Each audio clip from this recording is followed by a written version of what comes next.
Hello and welcome to the latest Rob and Blakey Commentary Box podcast. We are loud and clear on Welsh football. I'm the former BBC Wales football correspondent, Rob Phillips. Bit breathy today as well. I was going to say, what was that little squeak? And alongside me, as ever, the former Wales International and Premier League footballer, Nathan Blake. We're coming to you from the University of South Wales Atrium, and we're brought to you with the valued support of the journalism and media courses, without whom this podcast would not exist. We couldn't get out every week. Tell your friends where we're available on all social media outlets, Instagram, X, Blue Sky, Threads. Watch us on YouTube. Get us on all your usual podcast outlets, including Spotify. And remember to like and subscribe. We would love that. You okay, Nate? Beautiful day, Rob. What can I say? Actually caught the train today. Wow. Oh, right. Okay. Yeah. Done my bit further. Anybody ask you for your autograph? All right. For those listening, he's pulled his hood up on his hoodie. Would He's you got ask me for an glasses autograph? on. No, I wouldn't. But then I never would anyway. Yeah, you just used to kill me in stories. I know. But we've got plenty to chew over, club and country today. And we're going to start with Wales because I'm sure you're aware Craig Bellamy has announced his squad for the World Cup playoff window. Remember, Wales face Bosnia-Herzegovina next Thursday. That's March the 26th. Before, hopefully, fingers crossed, a second playoff against the winners of Italy and Northern Ireland 5 days later. And then finally, Wales can say they will make the World Cup finals. But injuries have not been good to Craig Bellamy.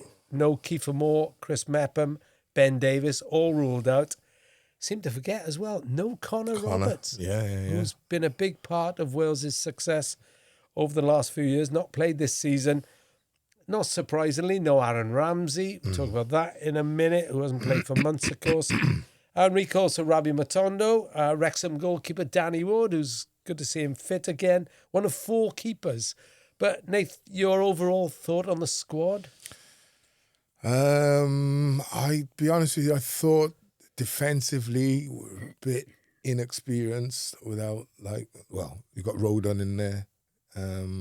Obviously, you've got the option probably to play Ethan at the back, but then you lose in midfield. That's a difficult balance. But I just thought defensively we don't look as robust, and that's no disrespect to players. It's just games, right? Just like game time. I think Ben Davies is a huge miss. And Mepham, can step in because he's got a lot of experience.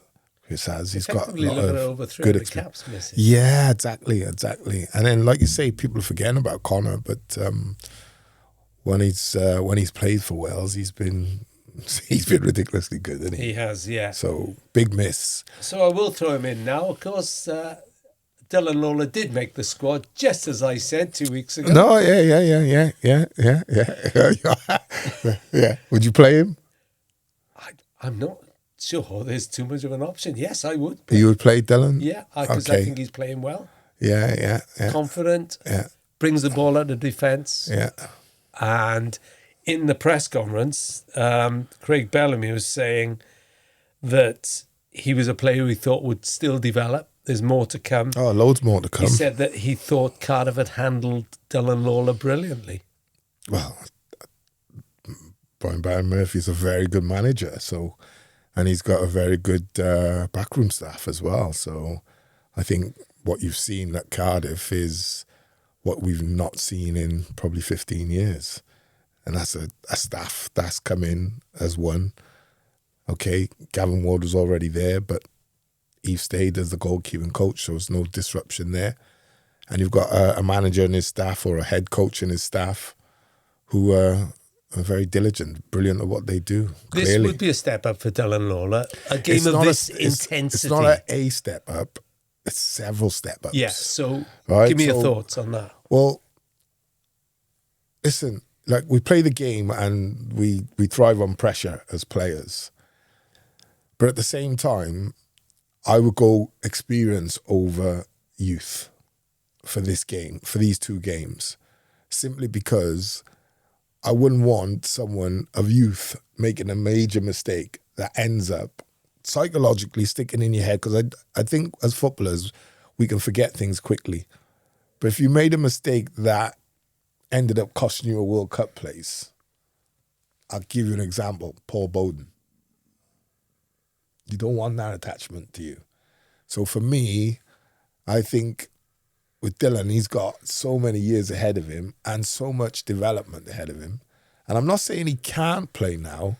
I'm saying my preference would be for this game of this sort of magnitude, I would go for a more experienced defender. I mean, we can talk about this again next week, but... Would you?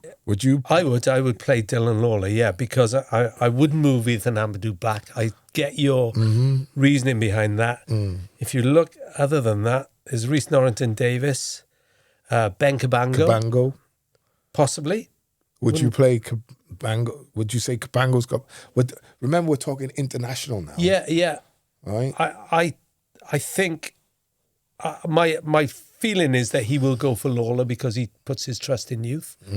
And I would probably contend it's a lower level, but he's probably playing with a bit more to his game than Ben Cabango is at the moment. I think the Championship is harder than I'm League sure. One by quite some distance. And until a player has played... Because remember, until a player's gone and played in that league, in the Championship, week in, week out, 46 games, we never know, right? So I would say that then you've got the Premier League, which is above that, which is a huge step up from the Championship.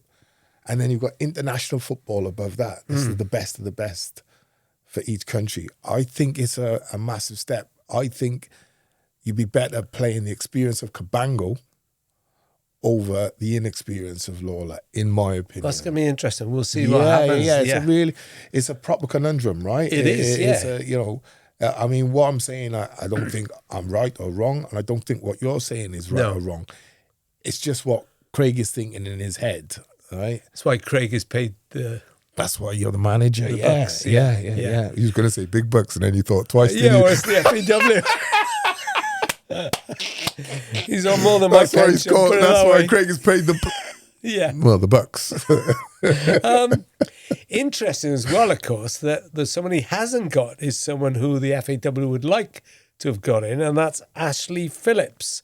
Are you ready for this? Are you ready for this little 3-rounder? Come on, let's jam a move. I'm sure you saw Craig Bellamy. Yeah. He was a little annoyed that... He wasn't annoyed. Oh, I think he was. I don't think he was, I don't think he was annoyed at all. I don't think he was annoyed. He expressed his, I'm going to put this really politely, expressed his discontent about the fact that Wales had asked about or made approaches about Ashley Phillips and it had got out in the media. Yeah. I don't think it was discontent. I think he was just trying to say, and it was Dav Pritchard, our boy, right? Dav's our guy. BBC Wales is who asked him. Yeah. Dav, he knows. He's my boy. Like, falling asleep, missing flights. Bless him. But top man. But I don't think, because Dav was a little surprised at Craig's reaction, because his next question was a bit of a, he had to think about it, right? But I think what Craig is saying is, listen, we all sit down together. I don't think you disagree with me, I know. I'm not trying to control what you say or do. What I'm saying is certain scenarios, if you just held off, it would help us massively. And the fact is, we haven't got the same sort of production of England. So if we find a little rough diamond, without press pressure, we can maybe convince him. But once the press come in, because you got to think, we're thinking from a Welsh perspective. The English press are going to think from their perspective, what's best for them. So I could understand what Craig said. I know you're looking at me like... No, I'll tell you what I think. I can understand where he's coming from. Yeah. That he'd be unhappy if something like that came out. No, he's not unhappy. It's just what he's saying is... He said it made it awkward because he said he had to ring Stoke and apologise to their coaches. I think what he's saying is... Well, you heard what he said. But I think what he's trying to get across is, okay, that ringing Stoke and whatever, you might like frown at it. But I think he's trying to say, like, wherever there's an opportunity, we've got to try and grab it. Yeah. Any player, right?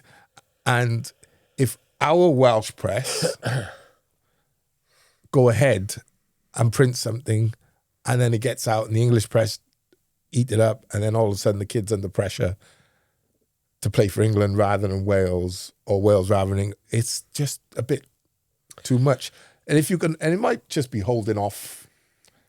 Maybe it's not like we have it like regular, is it? Okay, so I can understand his point of view. Stories. I've been on the sharp end of this. Yeah. There have been stories in the past where you would say, "Okay, I've heard this or that."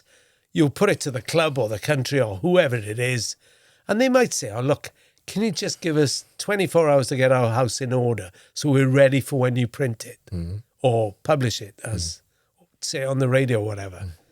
Yeah, but he's asking you not to. What I'm saying is, sorry to cut across you. What you're saying is that you're in control as the press. What he's saying is, he's hoping that Wales can control this so they've got more opportunity of getting the player to play for Wales. Because the point he made after by saying, you all like to go to World Cups and European Championships too, right?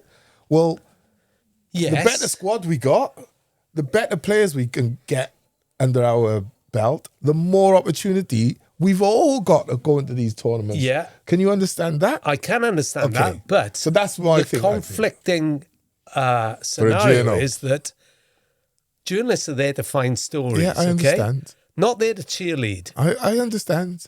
Praise the squad and the team, and we've all praised Craig Bellamy for the job he's done. He's done a brilliant job. Yeah. We praised Chris Coleman to get in Euro 2016.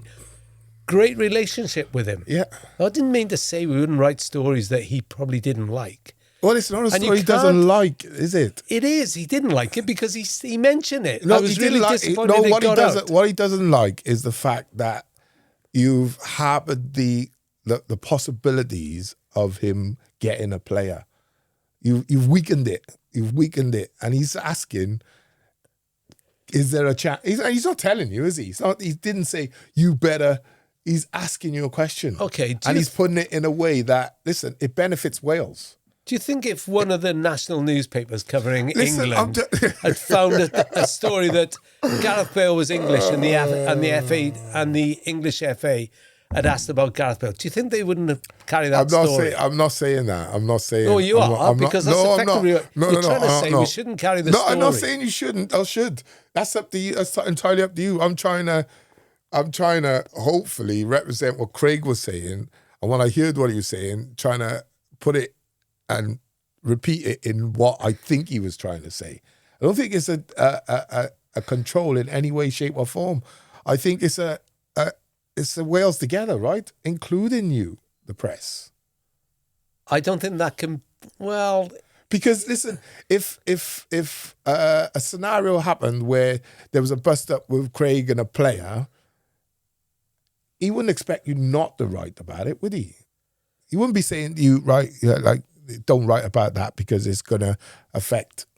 He'd expect you to go on. That's what you do. All I'm saying is that when I was a working full-time journalist, if I had a story like that, I told my sports editor, whoever, that I had that story.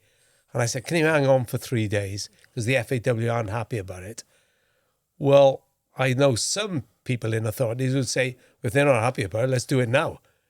But there are times where I'd say... That's because you think... But press think differently, Rob. Exactly. So, right? So, but like, that's... You're not human, you people are not human. Well, we are human, because we all wanted Wales to get to the World Cup.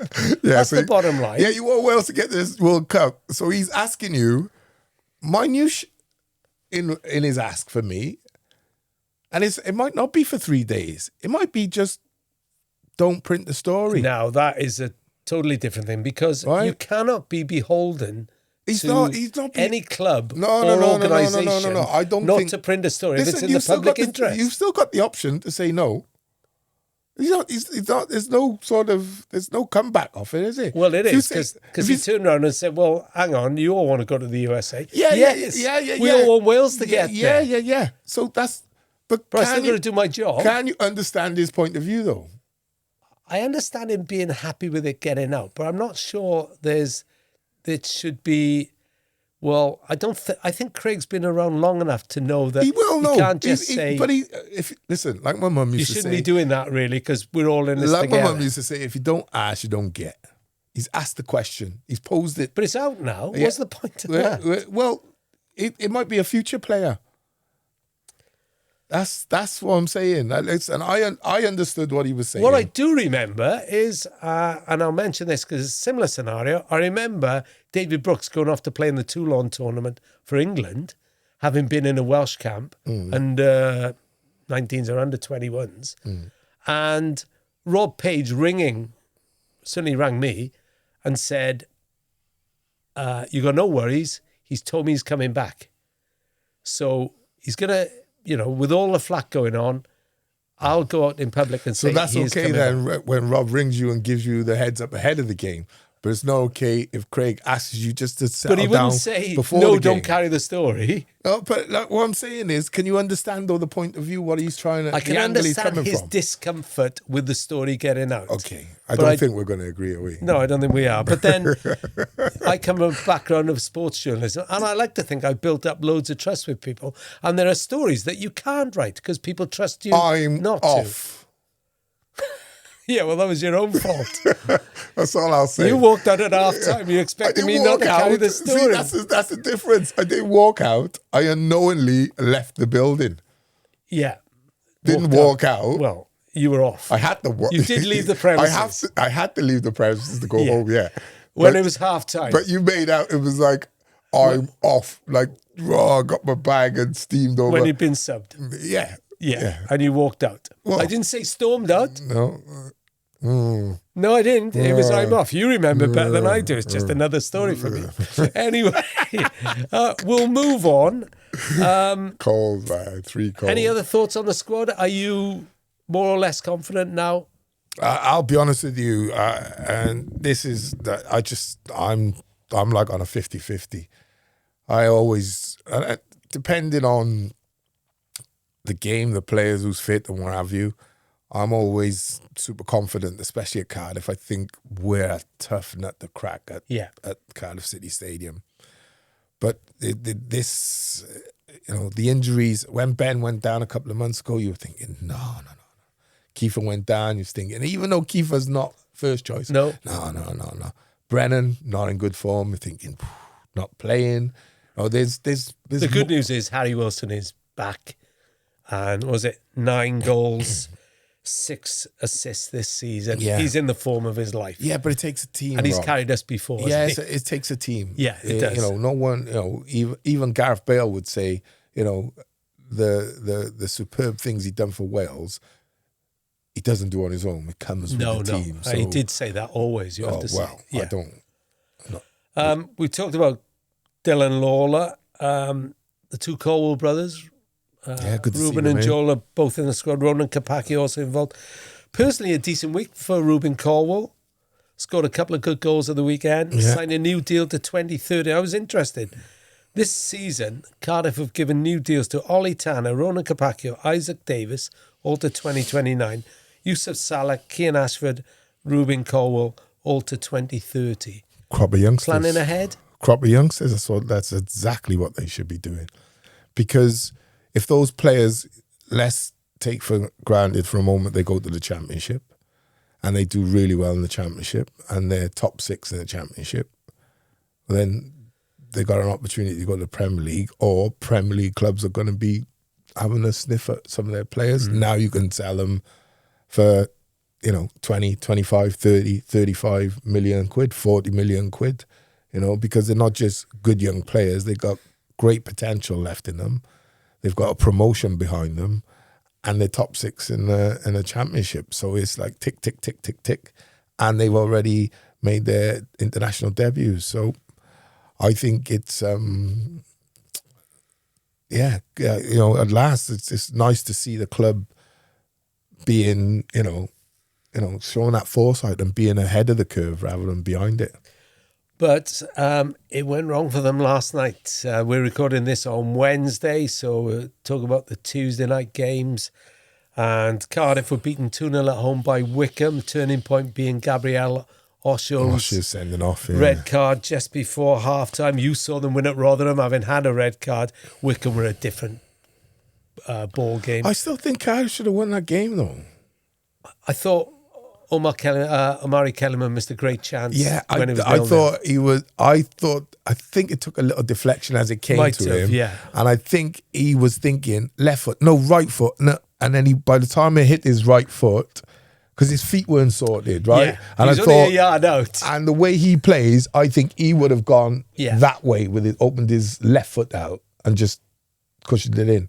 Whereas he tried to scoop it quickly because of the deflection. So, but the turning point was the sending off. And listen, on the halfway line or just over the halfway line. To me, he had no need to make. Yeah, Oshono it's one of those challenges you make, and then straight away, you think, shoot, what was I doing? Why, you know what I mean? I'm glad he said shoot. Yeah, what was I doing? And then the referee I thought the referee was a bit hasty, mind. Did you think Brian Barry Murphy said afterwards he didn't think it was a red? He thought a yellow would have sufficed. He might say that, wouldn't he? You're going to, but when I was watching it, I'll give you my full reaction. The tackle happens and I go, ooh, meaning that could be a you could be in trouble. Yeah. I didn't argue too And the much referee, like I said, he didn't take time to think and look at the challenge or anything like that.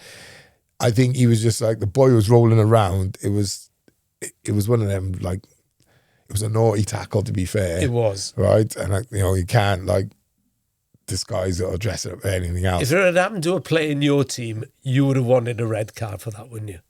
If you'd been on the receiving end, you would have If I was a striker and he had gone through me like that, I'd want a red card. But I think, I just think it was a bit erratic. Yeah, a bit erratic, and then that cost them the balance of the game. I still think they could have won the game with 10 men. Yeah, they're never out of games. No. We took them a bit last week. Do you think a game like that is where Salek is missed? Oh, he's missed massively. In any game, he's a great player. He's a brute of a boy, and he can run. He can shift for a big lad. And, you've seen... He was good last year when he came and scored, I think, 7 at the end of the season. And then this season started a bit slow. But I feel like, well, you need to cross the ball more, Cardiff. We spoke about it. And they started crossing the ball to him, and he just went from strength to strength. But he had a pretty serious injury. And, he's... listen, a striker that scores goals regularly for any team is going to be missed, as simple as that. Kiefer Moore, we could say the same at Wrexham. Yeah. Lincoln, meanwhile, stretched their unbeaten run to an amazing 21 games. Again, coming back.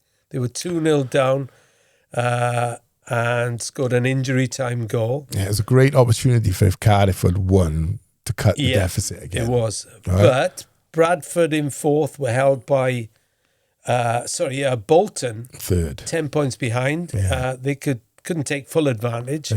Drawn with Doncaster. Bradford fourth, 11 points adrift. Held to a 1-1 draw at home to Mansfield. Are they limping over the line, Cardiff, would you say? I wouldn't go as far as say limping, and I wouldn't worry at all, because like I said last week, don't stress, and then they go and win 3 or 4. I think it's just one of the you've got to take into account the game on its totality, and you lose a player, and you've not struggled, but you've not got into that rhythm we know they can get in, and if you don't take your chances, Rob, that's what happens. What can happen. Yeah. They got Blackpool home on Saturday, early kick-off. Blackpool done them up there, didn't they? Yes. Lincoln are also home, early kick-off. Bolton travelled to Port Vale. I still don't think it's over yet, though. Games running out. Between the top 2. I don't still... If you get the 5 games, and because once Lincoln know they're promoted, pressure's off. right? So, if once you're promoted, if they're still 5-6 points ahead, I'd say it's probably their title. Yeah. But if you get to, 5-6 games, 5 games, say, and there's 2 points in it, 3 points in it, then Game on. yeah, it's game on. Disappointing night for Wrexham as well. Lost at Watford, failed to build on their win over Swansea, which I was at. They were 2-0 down against Watford, looked leggy in the first half. Max Cleworth pulled the goal back before Watford sealed it. They moved up to 9 points, ninth, 5 points adrift of Wrexham. Wrexham are missing a few, aren't they? Kiefer Moore, Ben Sheaf, Matty James, George Dobson should be back on Saturday for their game against your old club, the Blades, Sheffield United. Awkward for us because Southampton, who are 3 points adrift of Wrexham, are playing, as we record this podcast, tonight. This evening, yeah. They got Norwich, who are on a good run of form, and they could be out to the bottom six by the top six by the time people they watch could be. and listen to this on this week. Excuse me. I think for me, I know people thought I was crazy when I said I think they'll finish in the top 6, but the season they've had with the FA Cup runs and stuff like that, I think even if they finish 7th or 8th, I think it's been a really, really good season. And I think what they'll do, I think they'll recognise that even though they got a strong squad, the Championship, if you have a good run in a 1 or 2 cups, one of the 2 cups, the season really starts to get heavy round about now, right? So that's when you're then looking at your squad. And if any club got the money to be able to go and improve what they've already got, because they can improve, to be fair, they got players that they could upgrade on. Yeah. I think they'll do that. And I think they'll be like, I would go and say, if they don't go up this season, don't get to the playoff final, I would say top 3 next season.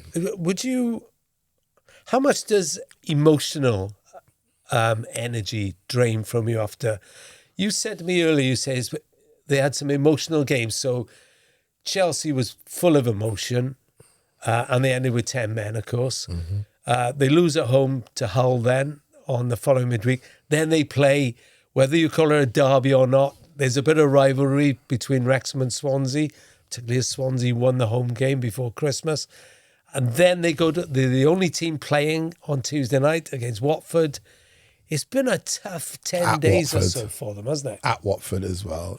Yeah, and let's not forget, the Christmas period in January was heavy as well. So, I think for Wrexham, I think emotionally, I think it's hard to describe. You go into a game of any sort of magnitude, just a normal league game, but some of the games they've played, you go in, the build-up before the game. So the build-up before Chelsea was massive, right? Huge. Whether you engaged in what's going on or not, emotionally, you'll have a bit of tension in your body because Chelsea could come and ruin you, but you also know if you beat them, what it means, where you go. It's a massive coup for the club and everything. And there's the Hollywood thing as well, still attached to that, because they're playing Chelsea, everyone wants a piece of the 2 owners, right? And it becomes a bigger story, even bigger. So if you're a player, physically, the demand is unbelievable. Well, they were commentating on the Swansea thing, the Swansea game. Did you watch that? I didn't know.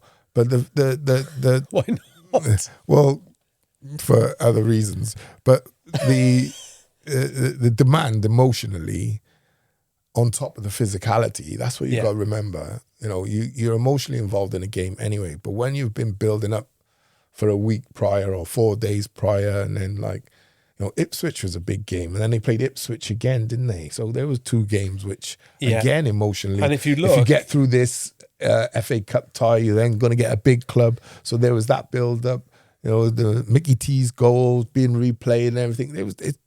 Because Wrexham have got so much positivity around them, everything is emotional at the moment. And you look at what they've got left, including Southampton home, Birmingham away. Both clubs definitely still thinking can get the playoffs. Against Southampton. If you said to me on the end with Middlesbrough at home, if you said to me, Chuck, in a dogfight now, and even though as tired as Wrexham are, and Southampton have got to go there, I'd still put my money on Wrexham to beat that, because they can dig. They can go deep and really draw out what's needed. But to keep going to the well, you've heard the saying plenty of times, is difficult. It seems that the international window is going to come at a good time for absolutely a little break. I think one or two of the injured might be back. Yeah, and they've not got loads of players going out internationally as well, so it'd be a good time for them to. Yeah, if you Phil Parkinson, you're probably looking at a day or two, maybe 2 days off. Go spend with your families, then come in and really. At this point in the season, it's not about fitness. You're fit as you're going to be. It's about, recovery, really and truly. And mentally getting right. Recovery. Yeah. That's, physically and mentally, yeah. Swansea didn't have a midweek game, so they're licking their wounds from that defeat at Wrexham. Actually thought 2-0 probably flattered Wrexham a bit. But what did you think? I tell you why. Because of Potnick's early chance where he should have taken. Potnick had a chance where regular Swansea would think he'll score here. Fair player Concord made a very good save. Yeah, good keeper. Yeah, he is good. Yeah. And, Nathan Broadhead then found space where I didn't think any existed in the Swansea box and tucked it away nicely. But it emphasised to me the Swans' performance.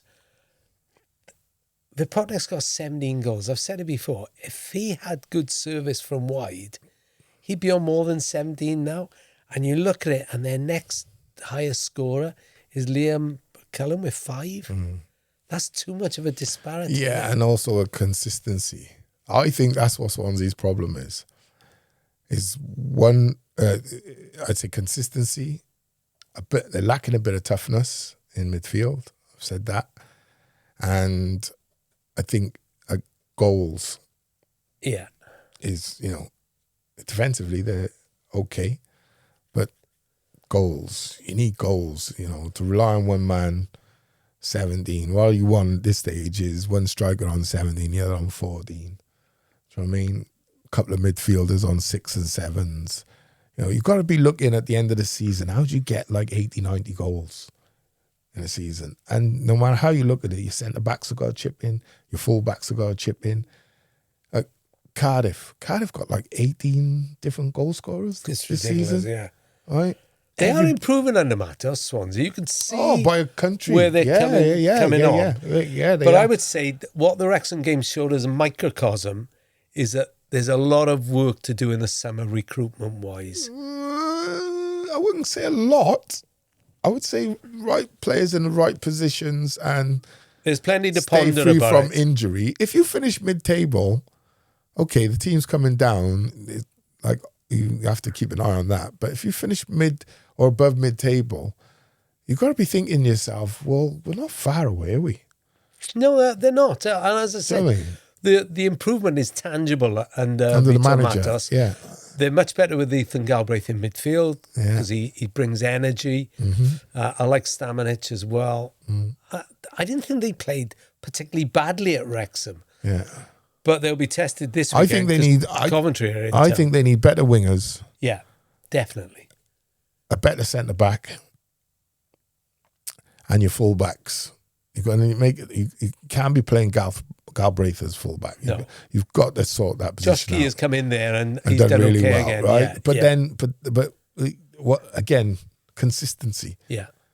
Right. Yeah. That's what I would say to Josh. Are you consistently up there? Because that's what's going to need. Because ultimately, Swans fans want promotion. Yeah. And the only thing that gets you promotion is a consistent level of very good results. We shall see. It's not rocket science. Well, they got Coventry home tea time on Saturday. Well, but what a great opportunity to make a statement, right? Yeah. Coventry went through a rough patch about 6 weeks ago, 7 weeks ago. They've come out the other side. It's a great opportunity for you to go and beat the top of the table, make a bit of a statement, and those things as well. Like they improve your confidence sounds strange, but for next season as well. Do you know what I mean? Yeah. If you know where one of the teams will beat the eventual champions, it can't be a bad team. You finish like 9th or 10th or 11th. You got to be thinking to yourself, well, if the club and Snoop Froggy Dog, you know, get their stuff together here and sign a few players, but don't just sign players. Don't do just this data thing. Like that's what I think our hometown Newport. I think the data thing, that data thing is good. It's great. The more Moneyball system, but you also gotta understand like personalities and like if players move to certain areas, are they affected? Have they got family nearby? And there's so much more to just. It's not just signing a player. Yeah, quite. There's so much more to it than just the data. You mentioned the data and Newport's recruitment. I saw Newport win at Barnet on Saturday. Yeah. Are you and Jace on the radio? Yeah. Didn't give the podcast a mention, mind? I did once, I think. But, You didn't. There we are. Moved out of the bottom two, did Newport. James Kroll scored his first Football League goal. He was absolutely chuffed afterwards. Pleased for him. So yeah, I should. he said it was a dream come true. Well, it is. Your and first league goal. hard. If he never scores another, you've scored in the Football League. It's in the history books. And do you know what I really liked? I was talking to him about 20 minutes after the game had finished. And you know, he was at Penabont where Rhys Griffiths, phenomenal goal scoring feats in the Cymru Prem, was his manager. And he said it said in the interview, he'd learned a lot off him. And then I said, well, maybe Rhys will give you a ring. He already has, he says. I've spoken to him in the dressing room. He'd seen I'd scored. I think that's terrific. Well, Rhys would have been waiting for him to score. Yeah. Because there's the He knows what it's like. Well, not just he knows what it's like, but there's the sort of the certification that you can score at that league. I was right. We were right. You've gone. They've come in for you. There would have been a lot of people going, and he's delivered a goal. What we need to see from him is more. or someone, like we said earlier on in the season, someone's going to have to do something stupendous. Yeah. Bobby Campbell got his first this season. Then transfer that to Tuesday night. They took on leader Bromley. They really did take him on as well. I remember you saying you saw the away game just before Christmas or Boxing Day. That's right, yeah. And you said, honestly, Rob, there's not much between top and bottom. Yeah. And I actually thought Newport were a bit unlucky. I thought they should have won the game. They've got to get out of this sort of... Even I was listening to you and Pezza on Saturday. I was doing a bit of work in the garden. And I'm like... My word, that's a big garden you've got. Well, it takes tending to. But I thought to myself, I can hear the frustration in Pez's voice. Newport, someone who, they waiting for it to happen. So once someone scored, they would... The commentary, right at it. The commentary changed. It was like remarkable. What I'm saying is, why aren't you going at that from the beginning? Well, I thought they did against Bromley. Or at least a few of the players going out and saying like, okay, well, I'll make it happen then. You know what I mean? Whether it's a striker, a midfielder, it's got to be an attacking sort of player. Or it might be someone score from a set piece. But, that sort of going and making it happen rather than waiting for it to happen. I actually thought they built on it against Bromley. Craig Whiteley returned to haunt them, of course, former Newport player. But I was really interested afterwards because I thought Bromley were pretty poor, but they won. Fair play to them. And their manager, Andy Woodman, said, we were terrible. Credit to Newport, credit to the manager, what he's done here. He's turned his team around. And I mean, they really didn't deserve to lose. And I don't say that very often. Now, it's easy to say when you've won, but actually, it's a compliment. They need plaudits, not they need points, not plaudits. Well, it's a compliment in there, but if you're Newport, it doesn't make a difference. No. Listen, they're a point ahead of what are they called? Harrogate. So that point might just be the thing that sees them over the line at the end of the day. They might just do it by a point. Because what will tend to happen is Harrogate win and Newport will pick up a win or vice versa. Yeah, Harrogate won last night, didn't they? Yeah, and a good win as well, away from home, which I'm hoping that just hasn't ignited the confidence boosters too much. Newport need wins. Absolutely. Draws aren't really going to be enough. And I'm helping out the Premier League this week, coaching managers to deal with the media. I see you got that in there. And they're in the... You can't get a plug on our podcast on Saturday, but you can get that in there. But the point I'm making is that we ask every manager, we ask every make-believe Newport manager how many points it'll take to stay up. Yeah. How many are you saying? They're on 31 points at the moment. I'd say get the 42 to be safe. Okay. One or two have said 42. Others refuse to give it, which I think is far more sensible. Yeah. Because you never know. So you'll never make a manager. Listen, what I would say is you're not going to get... I don't think any of those bottom three are going to get beyond 42 points. No. So that being said, 8 games to go, what? Are you talking? 12 points? 11 points? 12 points? Yeah, and they got Shrewsbury, Crawley, Harrogate and Barrow in that last clutch of games. Yeah, which are like 6-pointers, right? And they got a Walsall on Saturday, who have not had the best of times, though they did draw on Tuesday night. So, fingers crossed for Newport. Yeah. Listen, they're out of the bottom, which I never thought they would be able to get out of. So, listen, they just need a win, a draw. Okay, a defeat comes, but then, these last 8 games, you've got to be winning minimum of 3, I would say. Yeah. And picking up 1 or 2 points here or there. Well, you are listening to the Rob and Blakey Commentary Box podcast. We're loud and clear on Welsh football. We've been loud and clear on plenty of topics so far, but we've still got a fair bit to go. Join us on social media and wherever you get your podcasts, YouTube and Spotify included. And please, when you do, like and subscribe. We would really like that. And it would make my friend Nathan Blake very happy man if you liked and subscribed. And honestly, he's far nicer when he's in a happy mood. So help me along with my life, and I'm sure your life will get better too.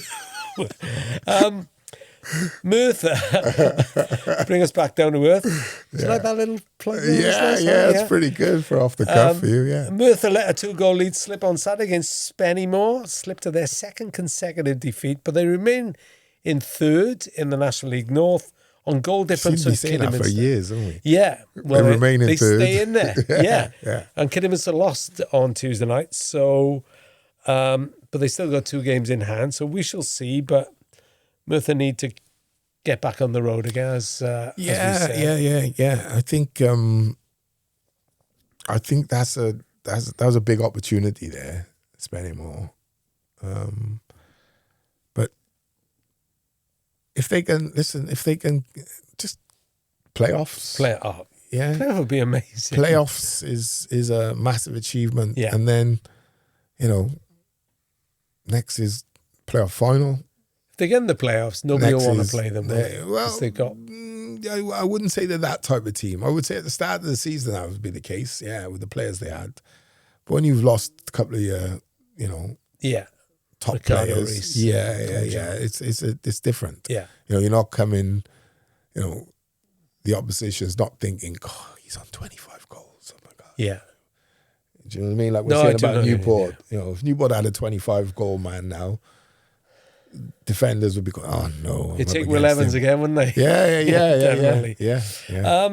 JD Cymru League. Talking of Premier League, Connah confirmed their runners-up spot behind the New Saints. 4-2 win at Carnarvon, allied to TNS beating Penabont 2-1, and this prompted the following tweet from the club. From which club? From Connah Nomads. Okay. We've confirmed our spot in Europe with one, if not the youngest set of coaching staff in the whole of the Cymru leagues. What an achievement. At just 33, John Disney has led us to an impressive second-place finish in the Cymru Premier in his first season as manager, becoming one of the youngest ever in the top flight to achieve this. John structured his staff in the summer with Jay Catton continuing as assistant, his brother Jack becoming first-team coach, and John Rushton taking up goalkeeping coach role. This has been a revelation, especially with our exciting hybrid model, giving our younger players extra football to enjoy. Well done, lads. We are all proud of you. It's a good achievement at 32, isn't it? to get into team into Europe. I'm just thinking his nickname's got to be Walt, innit? Oh, I don't know. As soon as you said it, I was thinking, dressing room might be Walt in him all over the place. But fair play to him. Yeah, credit where credit's due, Rob. Really good achievement. But you know what I'm going to say, don't you? Better achievement would be winning it. Yeah, and he will think that. But we are where we are with the Cymru Premier. We've had this conversation enough. But I'm not going to stop harping on about it. 33, actually. He's not 32, he's 33. I can't help but harp on about it. Yeah, you do a lot. I mean? Yeah. But that's not to take away from their because they've won a No. I'm not taking anything away. What I would say is it's a fantastic achievement. What I already said, but let's see what happens next year, and then the year after. That's football, Rob. Yeah, do you know what I mean? You've been on the dark side as a reporter. So, dark side. It's a great achievement for a young man with his brother and what have you, his backroom staff. But going to Europe, great. I just want to see that league improve. It's not that I don't want to see TNS win it, but I want to see others win it. Yeah. Well, maybe he's moulding a side. There's something about winning leagues. It takes time, as you always tell me. It takes time to mould a side. Mm-hmm. And let's be honest, if TNS pulled out of the league and went somewhere else, it would be an even league. But you can't do that, so you've got to face the reality. What kind of logic is that? But you know what I'm saying? I don't know. Take Celtic and Rangers out the Scottish Premier, it would be an even league. Actually, Hearts are making it. But you know what I'm saying? Fair play. Hail John Disney. No, yeah. No, it's a great achievement. I'm not necessarily talking about the achievement and Connah. I'm talking about the league as a whole. But you can't argue with the achievement. It's fantastic. No, I hadn't done half as much of that at 33. I'm in my 60s now. I still haven't never won a title. Or got a team into Europe. Didn't you win a football title of some sort? Did I? I thought you used to brag about that one you used to play up in the valleys. For Coventry YMCA? Yeah. I was subbed after one appearance. Okay. I didn't go home like you did. Okay. So, did you play again after that? No. Oh, well. I blame Steve Cooper's dad, Keith. He was a coach. Yeah. He subbed me at half time. Well, I've always said Keith knows his players very well. It's not that I remember it. Knows his players really well. Knows what they're capable of. Yeah. Meanwhile, back in the real world, the battle is hotting up to reach the Cymru Premier. Airbus confirmed their top 3 spot in the Cymru North. Emphatic 8-0 win over Mould Alexander. Llandudno already, as we've talked about, confirmed their spot in the top 3. The battle for third place looks between Holywell, who were third on 53 points, and Newtown, who I mistakenly said were 1 point adrift. In fact, they're 11 points adrift. It's probably a typo. Thank you to the gentleman who pointed it out. And they have got a game in hand, I'm sure of that. Cambrian United in the south and Trevelyan, both 14 points clear at the top of the Cymru South. Caerhili are third, but only 2 points adrift are Ammanford, who've got a game in hand. Caerhili. Yeah. Mm-hmm. And then in the Adran Premier Championship Conference, there were wins for Cardiff City, who won 2-1 at Swansea. And Wrexham were 4-1 winners over the New Saints, so we're a point behind the Bluebirds in the run. Who do you think will win that title? Caught you there, didn't I? Yeah, you have really. It's a great battle. I don't know. I really don't know. I haven't seen enough of it to know. If you had to put your money on anybody, what would you put it on? I'd put your money on Cardiff, probably. There we go. And do you think the win over Wrexham was significant? I know it was a cup, but do you think it was significant? Yeah, I think they needed it because they lost. It was so third time lucky, wasn't it, for them? But it's a great battle, and it's going to be a good battle, I think, because Wrexham are getting better all the time. Yeah, on and off the field. We've talked about it before, men's side and women's side, because they're committing resources to it. Yeah, let's hope the other two, league clubs are going to commit decent resource towards the women's teams. Otherwise, what'll happen is Wrexham will just keep running away with it. Yeah, they will. Yeah. In the Plate Conference, Britain Ferry were 3-0 winners at Aberystwyth, and Barrytown United won at bottom club Pontypridd United by a 0-0. So, Nathan Blake, that just about does it. Final thoughts on everything for you? On Welsh football, it was a Yeah. bad weekend, really, wasn't it, for Welsh football, or a bad couple of days. Newport, I think, like I say, I didn't think they would be inside of staying up. So to be where they are outside the bottom two, I think is fantastic. But got to start making things happen for themselves, right? Got to get after teams. I think Swans will just drift. They'll win some, lose some till the end of the season. Like I said, I think they need to decide, investment, serious investment. They got the investors, give it to Vitor, bring in some players, build his own team, his own squad. Cardiff, I think they're near enough there because of the gap between them and Bolton. But I still think, got the opportunity to win the league. Got to get it done. Might be the only time you ever win a league in your career, so go for it. And then Wrexham, I think, listen, if they hold on to the top six, fantastic. There is a chance that, tiredness and longevity could kick in. And Wales, listen, it's going to be a crossed, heck of an occasion next week, isn't it? I mean, we're hard to beat at home, but we're gonna have to have that sort of North Macedonia attack sort of mentality where right from the get go everyone just starts front footed and on it. And what we really need is no injuries over the weekend. Oh, don't even say it. Not even gonna. Well, I've said it now. So, I was trying to avoid that. Keep everything crossed, whichever team Eyes, you support. toes, fingers. Yeah, absolutely. That the squad Legs. that Craig Bellamy has named comes through and turns up at the Vale Hotel next Sunday or Monday. And listen, and good luck to him. Good luck to the boys, because it's a hell of an achievement to go 2016, miss out 2018, 2020, yes. And then Qatar, yes. We've been to a World Cup.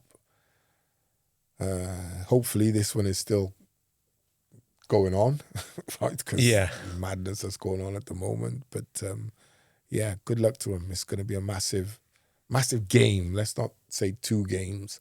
First and foremost, let's just look at Bosnia. One game at a time. That's what coaches always say. Absolutely. Brilliant. Thanks, Nath.